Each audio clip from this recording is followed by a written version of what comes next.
Okay, the dogs were really quiet for this UFC event, apart from one, and I'm gonna talk about him in a minute. But I'm gonna give you a full recap of the UFC 298 fight card, starting with the early prelim opener in Miranda Maverick versus Andrea Lee. And Miranda Maverick, the favorite, ended up winning by a dominant unanimous decision. She got the better of Andrea Lee in both the striking and the grappling. Andrea Lee showed a lot of toughness, sticking around, not really opening herself up to a lot of submissions, and Miranda Maverick got the dub. Moving on to the second fight, which would have been Val Woodburn versus Oben Elliott. And Oben Elliott, he shut out Val Woodburn. I mean, Val Woodburn in the opening round landed a clean shot that would have put out a lot of people, but you're going to have to put Oben Elliott in a box to put him out.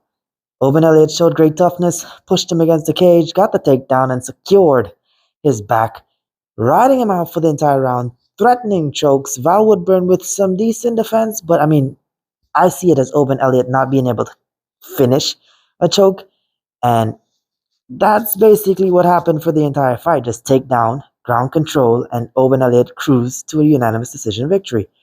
Next up was a fight that I was looking forward to in Danny Barlow versus Josh Quinlan. And the thing about this fight is it showed a lot of holes in Danny Barlow's striking. Like, it was a lot of singular shots. He was not throwing combinations in the slightest. And that was very, very upsetting to see. He also was spamming flying knees for the entire fight. I think it was close to 10, maybe even more. So yeah, Danny Barlow, not so impressive, but he got the finish. Left hand to God for a reason. He managed to control the fight well enough to be up 2 rounds going into the third. Josh Quinlan had to go in for the finish. Josh Quinlan got a lot more reckless, got caught, kept getting up and trying to fight again, and just kept getting caught. And Danny Barlow, left hand to God, put him out. Next up is Rinya Nakamura versus Carlos Vera, and this fight was a snooze fest. Nakamura, you know, how to describe this? He tried his best to control and finish the fight, but Vera wasn't having none of that. He just kept throwing in leg lock after leg lock, trying to be. He was a complete jiu-jitsu nerd. It was so frustrating. He tried so hard to put everybody to sleep besides Nakamura, and Nakamura just cruised to a decision victory. Next up is the short notice fight Marcos Rodrigo de Lima versus Justin Tafa. Now, this was a shutout performance by de Lima. He landed calf kicks, and then every time he kept closing the distance on Tafa, he clinched. I don't understand why he kept clinching, because Tafa was clearly hurt and you could put him away, but he did. And Tafa couldn't really land any of his shots. First round was very, very dominant by de Lima. Then in the second round, he landed another calf kick, and that was it. Leg kick TKO. Next up was a phenomenal women's fight in Amanda Lemos versus Mackenzie Dern. And Amanda Lemos was getting the better of the striking, as expected. Mackenzie Dern, she was fairly dominant in the control in the grappling scenarios. In the first round, Dern really didn't land any strikes, clean strikes or anything like that, but she did control on the ground for a bit. First round definitely went to Amanda Lemos. Second round, Amanda Lemos could have finished her in the second round. She put her down, and she had her all over the place. But Mackenzie Dern showed her toughness and managed to finish the round. She was shelled up, and Amanda Lemos showed very, very low fight IQ while looking to stick with the grappling. Like, she could have stood up and kept striking, but she didn't, and Mackenzie Dern managed to ride out to the rest of the round. It was very risky because in the third round, Mackenzie Dern managed to get this close to a leg lock, and Lemos was very lucky to get out of that one. very, very dominant third round in terms of control by Mackenzie Dern. However, Lemos managed to do enough in the first and second round to get the dub.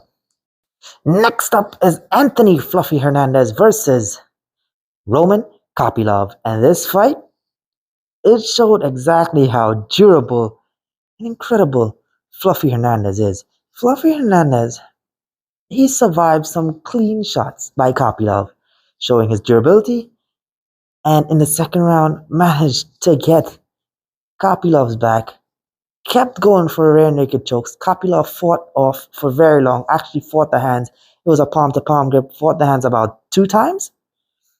And then on the third time, he managed to get the hand right behind the head and finish that choke. Kopylov, he refused to tap until his head started turning purple and he just tapped.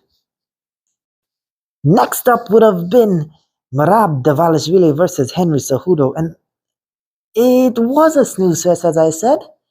Not as much of a snooze fest as I thought. You know, Cejudo debatably won round 1.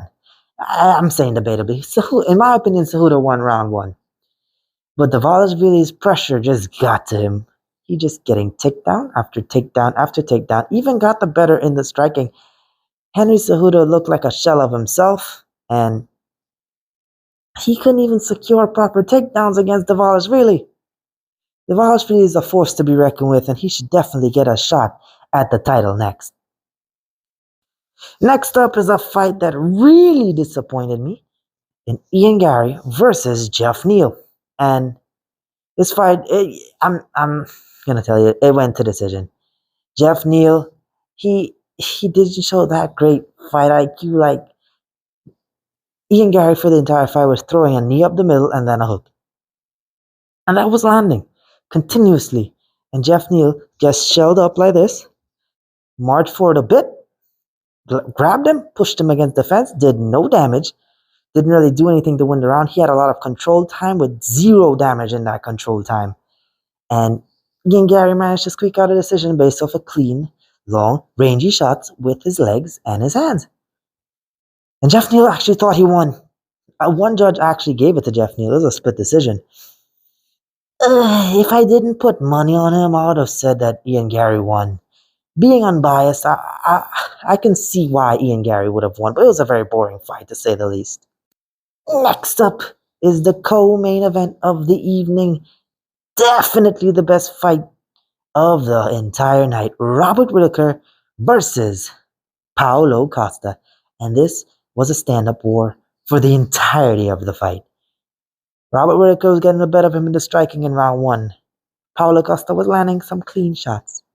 Final 10 seconds of round number 1, Paulo Costa threw a kick very similar to what we saw Edson Barboza throw on Terry Edom. He landed so flush on Robert Whittaker. I'm surprised he was still standing, and he was on wobbly legs. Paulo Costa, because it was only 10 seconds left, could not get the finish. Robert Whittaker managed to compose himself, go to the stool, get a seat, drink his water, do whatever, come back in the second round, and looked just fine. Second round, Robert Whittaker was getting the better of the striking. Again, there was a mainly stand-up war. He landed some clean shots. Nothing that really wobbled Costa, but he kept throwing calf kicks for the entire fight and Costa's leg. It was a mess. He was checking some, but his calf was basically pregnant with the amount of kicks. The swelling was insane. And he was also landing some calf kicks on Robert Whittaker in those rounds. However, Robert Whittaker just did enough in round 2 to get the victory. Round 1, I would say Costa did it because of the amount of damage he accumulated from the head kick alone versus everything that Robert Whittaker would have thrown. I may have said that wrong. Moving on. Round number 3, Robert Whittaker would have started off the round fairly slow, looking very fatigued, but picking it up in the end and doing just enough to get it done.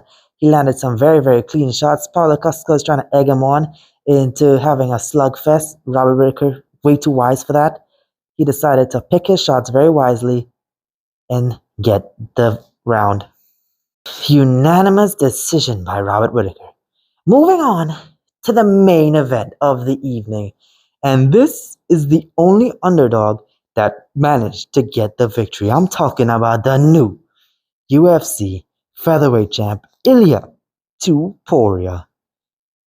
It was a clinical performance. I understand that he lost round one. Let me explain. Let me set the scene. Ilya Tuporia and Volkanovski feeling each other out in round one. Ilya Tuporia started off by landing some very, very nice calf kicks and making Volkanovski switch stances. Volkanovski was beating him on the volume. You can clearly see it has a damage discrepancy between the two of them.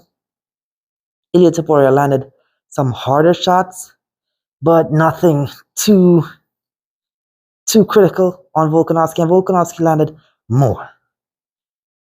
I would have given that round to Volkanovski based off of volume.